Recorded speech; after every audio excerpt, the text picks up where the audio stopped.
Alright, so today I want to do a quick video on something that's came up recently in my shooting, and I thought this may help some other people. So that's the idea of one shot and a good correction. Now, what do I mean by that? The Marine Scout snipers have a saying, and I do believe that's the proper branch of snipers, and if it's not, I'm sure somebody will correct me. But they have the saying of one shot, one kill, no luck, all skill. I think that any of those snipers will tell you that at a certain distance, it's more like one shot and a good correction. So I did a video a while back on improving your chances of a cold bore first round impact. And in that video I stated out of all the cold bore impacts that I've got videos, many cold bore shot videos where I've shot pop cans at 1,200 yards, IPSC steel, cold bore at 1830, 1,000 and beyond on many shaving cream cans and beer bottles and things the like, where I've landed cold bore shots. And I've got, if you look back at my queue, you'll find many videos like that. And in every single one of those videos, a lot of it is, yes, my experience and me having experience and being able to call my wind correctly and trusting my data and all that. But there's just as much luck involved.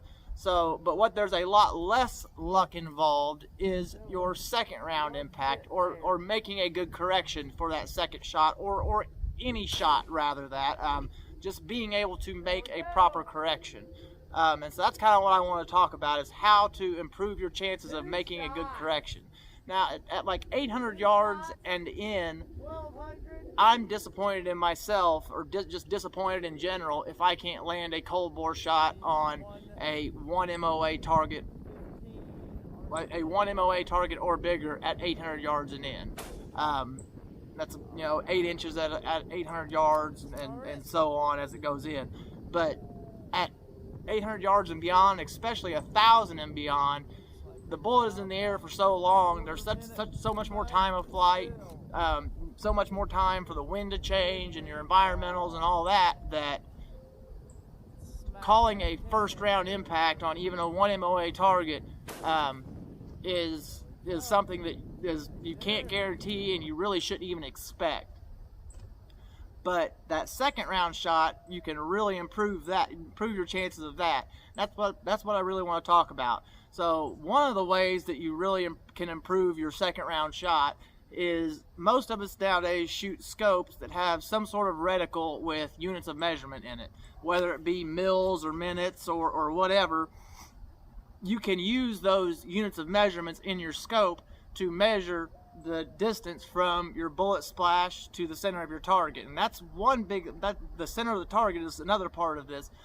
I see almost more often than not, when I see people spotting for people or people shooting and calling their corrections, they will call the correction to the edge of the plate. So say, just recently, one of the times I went out to shoot at a mile, I landed my cold bore shot 2/10 of a mil off the edge of the plate. And so in the video I say it was 2/10 off the edge of the plate. Well, the correction that I made was not 2/10. I was shooting at a 24-inch plate. I made a 4/10 correction to put me towards the center of the plate instead of the edge. And more often than not, I see people call their shot to the edge of the plate. If you're calling your shot just to the edge of the plate, your margin of error, you have such a larger chance of missing that next shot.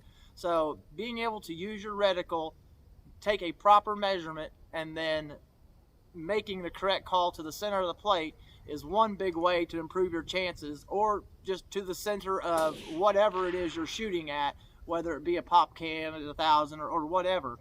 So being able to make the correction to the center of that target instead of the edge. Another thing is being able to read your wind in between shots. That first shot is going to give you a really good idea of what the wind's doing. You know how much wind you dialed or held, and then you know where the bullet landed, so you know about how much wind drift you have. Now, the wind is something that is never a constant.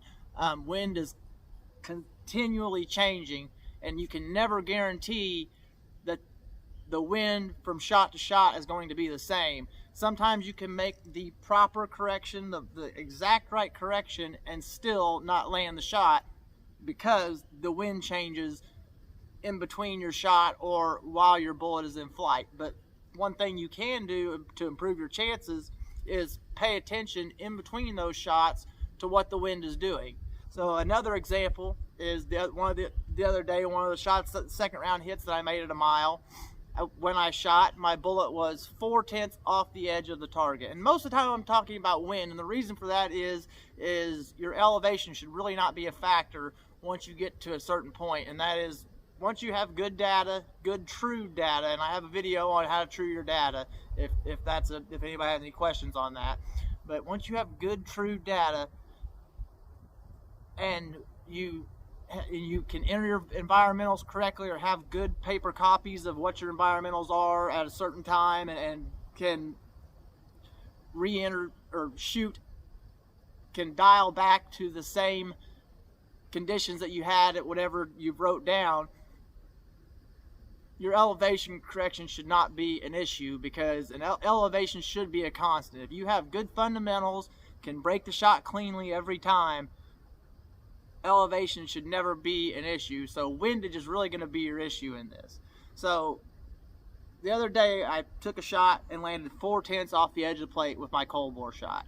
So I dialed my 6/10 to the center of the plate for my correction, and then right before I got ready to break the shot, which would have been the proper call, but right before I got ready to break the shot, as I'm watching, I see my wind flag pick up just a little bit, and I see it moving just a little bit more than it was before, and I felt the wind on my back pick up a little bit. So I knew that I probably needed to add a little bit to that correction. So I made an 8/10 correction, and it put that shot dead center of the plate.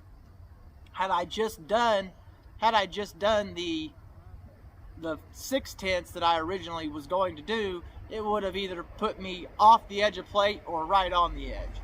So that's another thing, is paying attention to your wind in between your shots and trying to adjust as the wind changes. The last part of this is the speed in which you can break your next shot cleanly, obviously.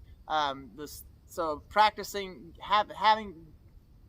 getting back on the rifle. You can really do a lot of this with dry fire, but practicing breaking a shot, getting back, racking your bolt, getting back on the rifle, and then back on target and breaking your next shot cleanly, while still paying attention to your wind and all that in between shots, will really help you with that, making a good correction and getting that next shot exactly where you want it to go.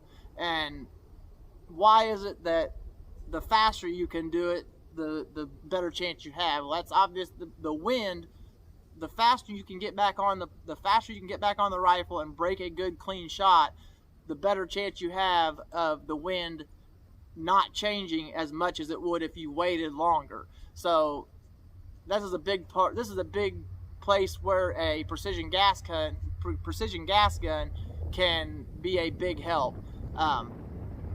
A gas gun, you can break a shot, pretty much stay on the rifle, and as soon as you see that bullet splash, make a correction and break your next shot. There's no racking a bolt, there's no getting back on the scope and lining everything up. You're already there and it's ready to go. So that's a big part where a gas gun can come into play. But no matter what you're shooting, the faster you can break that next shot at those extended distances and do it cleanly, the better chance you have of landing that next shot exactly where you want it to go. So that's what I wanted to talk about. I hope this helps some people. I'll see you guys next time. I'm out.